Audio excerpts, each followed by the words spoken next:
주님, 우리의 찬양을 주의 병에 담으소서. 오늘은 421장으로 하나님께 찬양 올려드리겠습니다.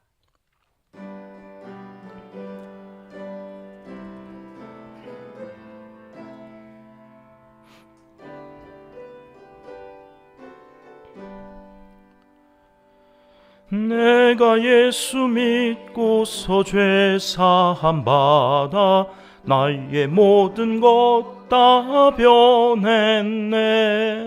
지금 내가 가는 길 천국 길이요, 주의 피로 내 죄가 씻겼네. 나의 모든 것 변하고 그 피로 구속 받았네. 하나님은 나의 구원 되시오니 내게 정죄함 없겠네.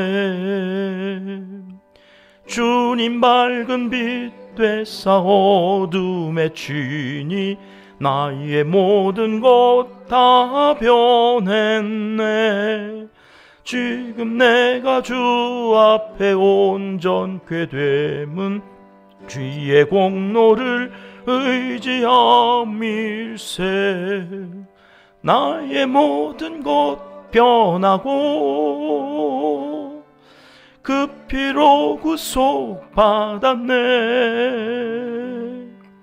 하나님은 나의 구원 되시오니 내게 정죄함 없겠네.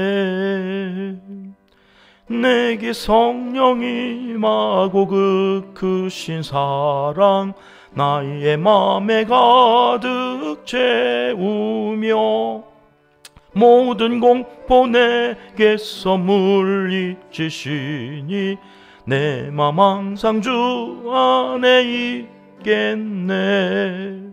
나의 모든 것 변하고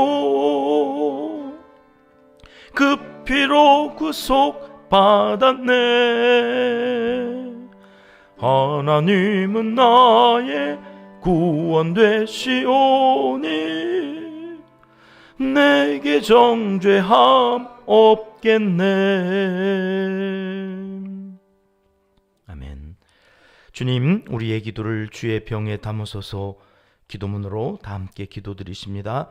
참 좋으신 우리 아버지 하나님, 예수님을 믿어 주일을 일요일이라 부르지 않고 예배드리는 날로 고백하며 중심으로 하나님께 예배를 드리게 하시고 새날 새아침 삼위일체 하나님께 첫 시간을 드리며 경배와 찬송으로 시작하게 하시니 진심으로 감사와 영광을 올려드립니다. 마지막 날이 가까이 옴에 따라 시험이 되고 근심이 되는 일들이 점점 많아지고 있는 이때에 기도하는 자리에 저희를 불러주시고 넉넉히 그 부르심에 순종하며 응답하게 하시니 고맙고 감사합니다. 믿음을 굳세게 하여 주옵소서. 흔들리지 않는 믿음으로 주님의 영광을 나타내며 살아가게 하옵소서. 주님 밝은 빛 되사 어둠 헤치고 두렵고 떨림으로 구원을 온전히 이루어 가게 하옵소서. 세상은 갈수록 어둡고 혼란스러워져 자기만 사랑하고 돈을 사랑하며 자랑하며 교만하며 부모를 거역하는 일과 감사하지 않는 일이 점점 더 심해지지만 기도와 말씀으로 무장한 저희들은 주님과 함께 끝까지 천국길로 걸어가는 하나님의 사람들이 다 되게 하여 주시옵소서. 기도 기둥에 붙여진 우리의 자녀 손들을 주님 이 새벽에도 찾아가 주셔서 안수하여 주시길 원합니다. 마약이 판을 치고 거짓된 쾌락이 참된 기쁨을 대신하는 이 악한 세상 문화에서 우리의 자녀 손들을 지켜 주시옵소서.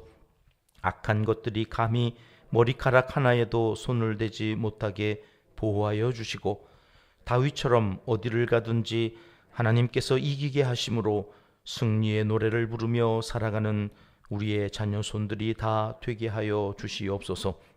지혜를 주시고 경건의 모양뿐만 아니라 경건의 능력도 더하여 주셔서 장차 이 나라를 이끌어갈 리더로 자라가게 하옵소서. 우리 은평교회와 교회가 펼치는 사역들 위에 기름을 부어 주시옵소서. 각 나라에 흩어져 복음을 전하는 선교사님들을 복되게 하시고 강건케 하여 주옵소서. 저들의 가정과 함께하는 많은 동역자들을 지켜 주시옵소서.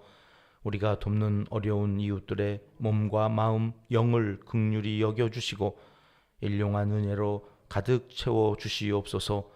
병든 이들에게 치료의 광선을 발하여 주시고 오늘도 통증 없이 평안한 하루를 살 수 있도록 보호하여 주시옵소서. 거짓과 부정과 갈라치기 하는 정치인들의 구태에서 속히 벗어나는 이 나라가 되게 하시고 화합하고 힘을 모아 나라 빚을 청산해가는 저력 있는 민족이 되게 하여 주옵소서. 젊은이들에게 소망이 되고 다음 세대 저출산의 문제를 해결해가는 복된 나라가 되게 하여 주시옵소서. 북녘 땅 지하 교회에서 숨죽이며 드리는 눈물의 기도를 들어 응답하여 주시옵소서. 하나님을 사랑하는 자, 곧 그의 뜻대로 부르심을 입은 자들에게는 모든 것이 합력하여 선을 이루어 주실 줄 믿습니다. 예수님의 이름으로 기도합니다. 아멘. 오늘 말씀은 빌립보서 2장 12절로 14절까지의 말씀입니다. 다 함께 합독하시겠습니다. 그러므로 나의 사랑하는 자들아, 너희가 나 있을 때뿐 아니라 더욱 지금 나 없을 때에도 항상 복종하여 두렵고 떨림으로 너희 구원을 이루라. 너희 안에서 행하시는 이는 하나님이시니 자기의 기쁘신 뜻을 위하여 너희에게 소원을 두고 행하게 하시나니 모든 일을 원망과 시비가 없이 하라. 아멘. 성경을 읽으면서 또는 신앙생활을 하시면서 여러분은 그 말씀 앞에 그 하나님의 뜻을 확인하면서 이렇게 매우 절망했던 적이 있으십니까?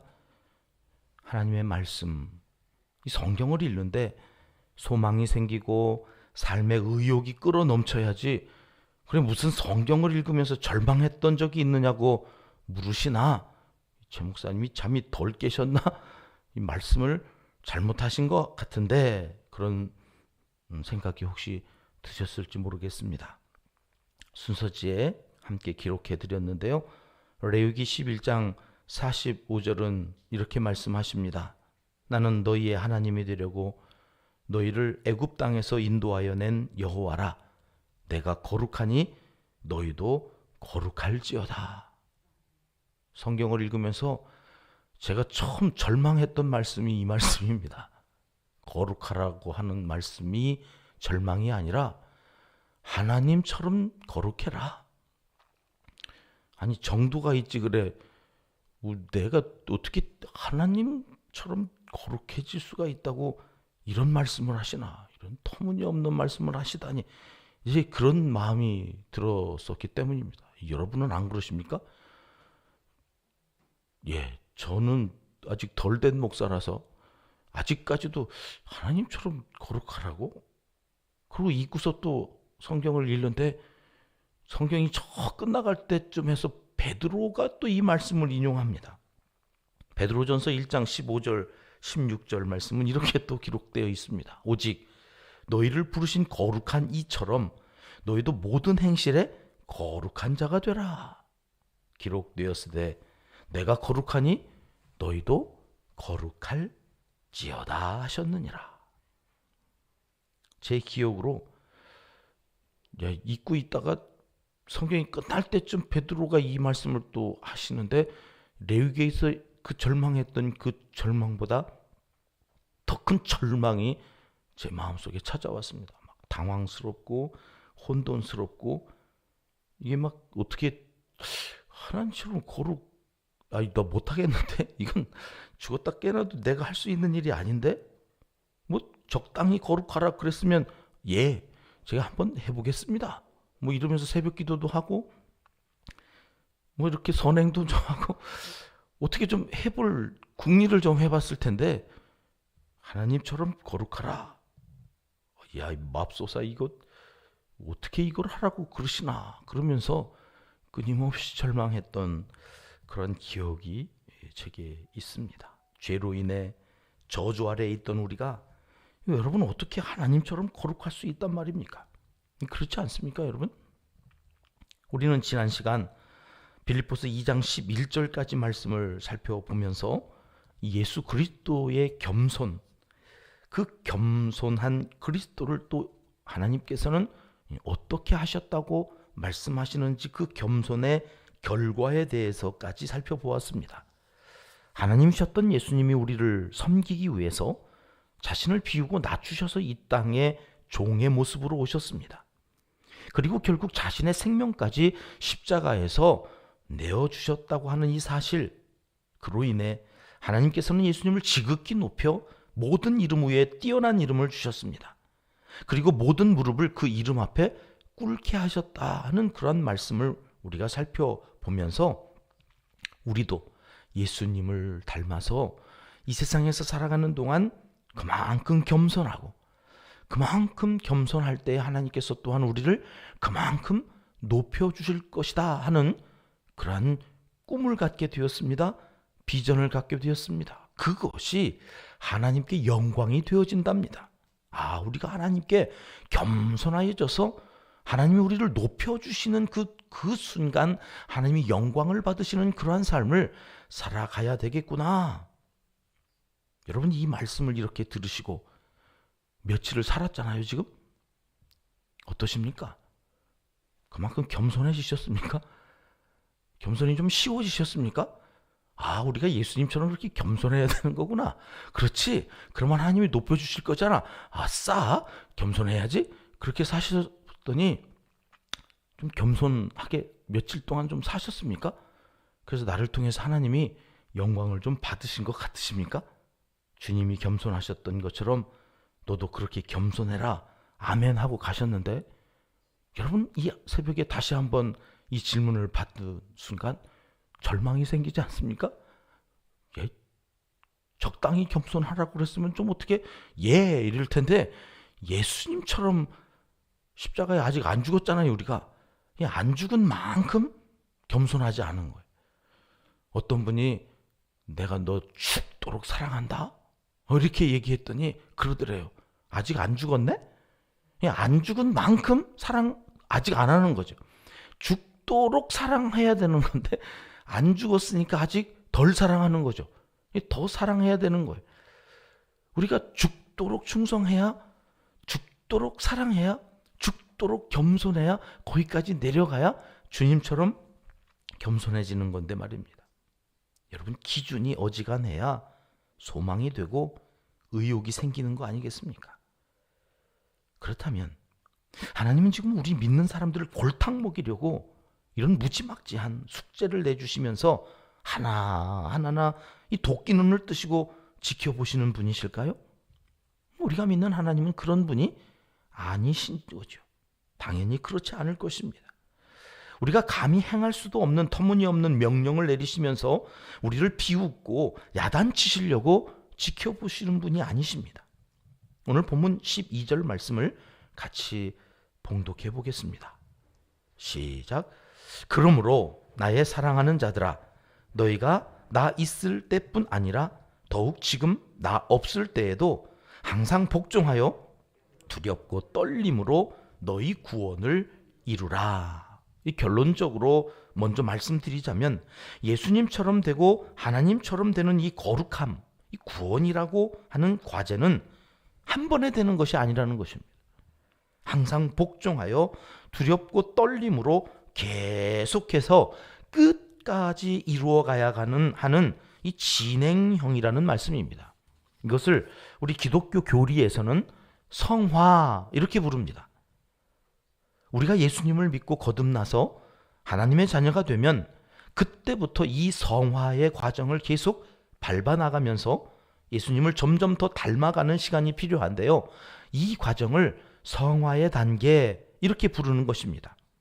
바울 사도는 이미 구원을 받은 빌립보 성도들에게 또다시 구원을 이루라, 두렵고 떨리는 마음으로 그렇게 구원을 이루라 이렇게 말씀하고 있죠. 이미 받은 구원입니다. 그런데 그 구원을 계속해서 이루어 나가라는 것이죠. 즉 그리스도를 본받고 닮기 위해서 인격적인 변화를 두렵고 떨림으로 이루어 가라. 그런 요청입니다. 그런데요, 12절 상반절에서 바울은 이런 이상한 말, 알듯 말듯한 이야기를 하고 있습니다. 그러므로 나의 사랑하는 자들아, 어떻게 하라고요? 나 있을 때뿐 아니라 더욱 지금 나 없을 때에도. 그러니까 빌립보 성도들도 지금 우리와 똑같이 이 예수님을 본받아 예수님처럼 겸손해야 한다? 이건 불가능한 일이라고 생각하고 절망했을 것입니다. 죽기까지 십자가에서 복종한다? 그거는 신성을 가지고 계신 예수님이니까. 완전한 인간이시기도 하지만 그분은 완전한 또 신이시기도 하시니까 물 위로도 걸어가시고 죽은 나사로도 막 살리시고 그런 분이시니까 이걸 할 수 있지. 우리는 신성을 가지고 있지 않은데 어떻게 예수님처럼 이걸 할 수 있단 말이야? 이러고 절망하고 있는 거죠. 그런데 바울을 보면서는 이 빌립보 성도들도 살짝 소망이 생기는 겁니다. 우리와 같은 성정을 가진, 아니 얼마 전까지만 해도 예수를 대적하고 죄인 중에 괴수였던 바울도 할 수 있는 일이라면 우리도 할 수 있지 않을까? 빌립보 성도들은 바울을 생각하며 용기를 얻었을 것입니다. 제가 신혼부부들을 지도할 때요, 신혼부부들을 한 10가정 정도 이렇게 한 회기마다 모아서 2년 정도 지도하는데, 저희 부부가 가서 가정은 이렇게, 하나님께서 부부는 이렇게 살으라고 하셨다고 아무리 가르쳐도 감동이 없어요. 왜 그런가 하고 그 심리를 봤더니, 넌 목사니까 그렇게 사는 거지, 니네 부부는 목사니까 그 정도 하는 거지, 우리는 목사가 아니야, 이런 마음들이 있는 거예요. 그래서 제가 그 다음 2기서부터는요, 목사 아닌 평신도 부부 가운데 모델이 될 만한 안수 집사님 정도 되시는 분들 가운데 부장 집사님으로 세워달라고 그래가지고 그분들을 앞에 세우고 저는 지도만 하고 그분들과 함께 생활하게 2년을 하는데요, 달라요. 목사 아닌 평신도 집사님 부부도 이 정도는 사시네, 사실 수 있네 하는 모델이 되니까 소망이 생기는, 우리도 할 수 있는 일이었구나. 이 목사라서만 되는 일이 아니라 우리도 할 수 있는 일이 이제 이런 거죠. 여러분, 우리가 예수님은 본받지 못할 것 같은데 그분은 신성을 가지신 하나님이시니까 한 거지, 이런 마음 때문에. 근데 바울은 우리랑 똑같은 성정을 가지고 있는 똑같은 사람, 아니 우리보다 더 죄인 중에 괴수라고 자기가 이야기하는데, 저는 예수님처럼 겸손하게 산단 말이에요. 예수님처럼, 바울처럼, 우리 그런 찬양도 부르잖아요. 바울처럼은 우리도 할 수 있지 않을까? 그래서 바울을 의지하고 바울에게 상당한 영적인 도움을 받았던 사람들이 빌립보 교회 성도들입니다. 그런데 그 바울이 지금 감옥에 갇혀 있어서 곁에 없으니까 점점 더 그 구원을 이루어가는 일이 어렵게 되어진 것입니다. 옆에 있을 때는 좀 보면서 소망을 얻었는데 옆에 없으니까, 그러니까 그 말을 하는 거예요. 나 있을 때뿐 아니라 지금 더욱 나 없을 때에도 너희는 두렵고 떨림으로 이 구원을 이루어갔으면 좋겠다. 어떻게 이것이 가능하다고 말씀하십니까? 13절 말씀입니다. 너희 안에서 행하시는 이는 하나님이시다. 나 있을 때뿐만 아니라 나 없을 때에도 이것이 가능한 이유가 무엇이냐? 너희 안에서 행하시는 이가 있으시기 때문이다. 그분이 누구시라고요? 하나님. 자기의 기쁘신 뜻을 위하여 너희에게 소원을 두고 행하게 하시나니. 이 구원을 이루어가는 것은 바울 내가 아니라는 것입니다. 너희 안에서 행하시는 하나님, 그분이 자기의 목적하신 그 뜻을 이루어가기 위해서 오늘 너희 안에서 소원을 두고 일하시는 그 하나님, 그 하나님이 오늘 너희와 함께하고 있다는 거죠. 여러분, 우리 안에 하나님이 자꾸 소원을 두고 그 소원을 갖게 하셔서 일하시고 계십니다. 기도하고 싶다. 말씀을 듣고 말씀을 좀 더 깊이 묵상하고 싶다. 새벽에 힘들지만 교회에 가서 기도하고 싶고 말씀을 듣고 유튜브 방송으로라도 하나님의 말씀을 듣고 하루를 시작해야 되겠다. 이 모든 소원들, 이것을 우리에게 주시는 분이 하나님이신데 그 하나님이 우리 안에서 오늘 또 행하신다, 일하시고 계시다, 그런 말씀이에요. 여러분, 우리 안에서 일하시는 그분으로 인하여 우리는 날마다 구원을 이루어갈 수 있다고 하시는 그 말씀입니다. 그러니 오늘도 원망하거나 시비비를 가리겠다고 다투지 말라. 이렇게 오늘 마지막 14절에 당부하고 있는 거죠. 자, 빌립보 교회의 가장 큰 중심의 주제는 기쁨. 그 기쁨을 위해서 다투지 않았으면 좋겠는데, 원망하면서 살지 않았으면 좋겠는데, 그것이 오늘 우리가 예수 그리스도를 통해서 닮아야 될 겸손이다. 그런데 그것은 내 힘으로 되는 게 아니라 오늘도 내 안에서 일하시는 그 하나님, 그 하나님이 일해 가시면서 우리에게 그 소원을 갖고 해 나가실 것이니, 우리가 그 하나님을 의지하고 그렇게 살아가면 원망과 시비 없이 두렵고 떨림으로 구원을 이루어갈 수 있을 것이다. 그렇게 말씀해 주시는 말씀입니다. 오늘도 우리 안에서 일하시는 그 하나님과 원망과 시비 없이 이 구원의 그 기쁨을 누리시면서 하루를 살아가시기를 하나님은 이 시간 간절히 원하시고 계십니다. 기도하겠습니다. 하나님 아버지, 저희 안에서 오늘도 마음껏 일하시고 선한 소원을 허락하여 주셔서 우리에게 주신 이 구원의 복된 사명, 성화의 길을 기쁨으로 온전히 이루며 살게 하시니 감사합니다. 말씀대로 내 안에 역사하여 주셔서 더욱 모든 일에 원망과 시비가 없이 신앙생활하는 은평의 모든 가족들이 다 되게 하여 주시옵소서. 예수님 이름으로 기도드립니다. 아멘. 주님 가르쳐 주신 기도입니다. 하늘에 계신 우리 아버지, 아버지의 이름을 거룩하게 하시며 아버지의 나라가 오게 하시며 아버지의 뜻이 하늘에서와 같이 땅에서도 이루어지게 하소서. 오늘 우리에게 일용할 양식을 주시고 우리가 우리에게 잘못한 사람을 용서하여 준 것 같이 우리 죄를 용서하여 주시고 우리를 시험에 빠지지 않게 하시고 악에서 구하소서. 나라와 권능과 영광이 영원히 아버지의 것입니다. 아멘. 자유롭게 기도하시겠습니다.